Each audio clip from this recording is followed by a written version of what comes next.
Good morning, everyone. Welcome to Today on a Monday morning. I'm Matt Lauer. And from Meredith, I'm Ann Curry. Good morning, everybody. It is estimated that at least 90,000 Americans are living or working in Egypt. And overnight, many who want to get out, headed to Cairo's airport, where the State Department is now offering chartered evacuation flights. The first flights leave this morning, but evacuations, let's be honest here, could take several days to complete.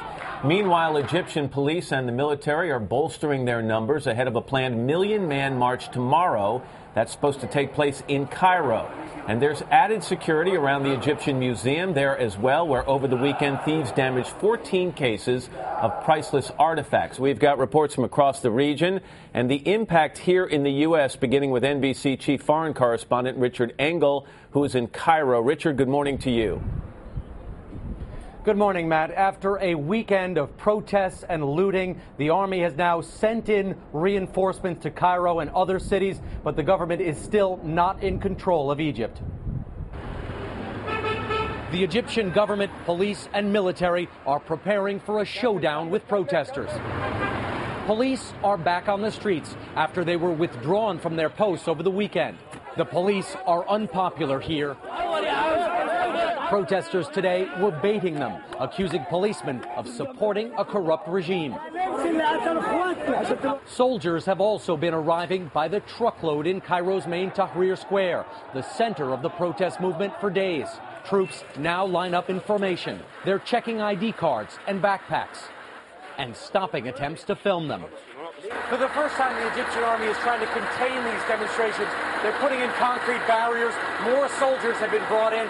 Still, the demonstrators are gathering, apparently undeterred.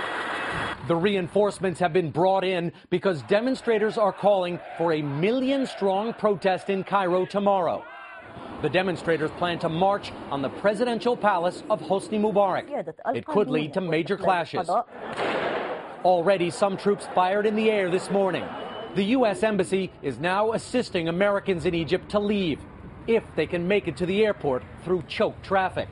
In her apartment, Debbie Alcala from Phoenix was packing up today.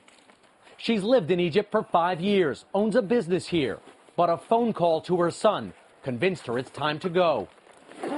He's very worried, and especially when I called him saying I'm protecting myself from the gunfire I'm hearing, and he started crying, and he said, come home. So. The protests so far have not been anti-American. But many here feel the government is no longer in a position to protect foreigners. It's struggling just to stay in power. Protesters have already started to converge on Cairo. This time they're coming from provinces all over the country. They hope to have 1 million people in this city tomorrow. And all right, Richard Engel, thank you so much for your reporting on this.